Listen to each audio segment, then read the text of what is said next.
आप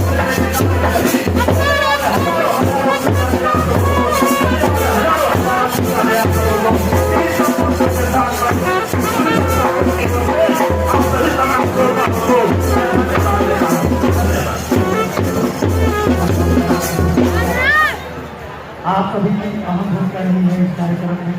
हम सब जितने तन से इस कार्यक्रम के लिए हर वक्त अपनी प्रतिक्रिया दिखाते हैं, उससे कई ज़्यादा हमारे पुलिस सहयोगी का उससे अधिक सहयोग रहता है जितना उम्मीद हम लोग का होता है। जितना शांतिपूर्ण वातावरण में इस कार्यक्रम को सफल बनाया गया है, काफ़ी तात्पर्य है। लेकिन मैं यही कहना चाहता हूँ आप सभी को बहुत बहुत धन्यवाद, बहुत बहुत आभार।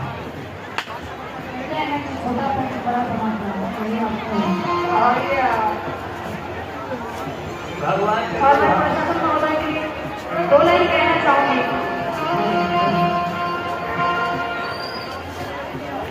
कि हम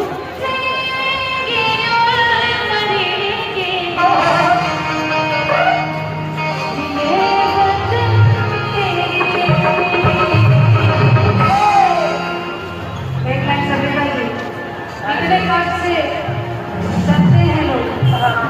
माँ कहती है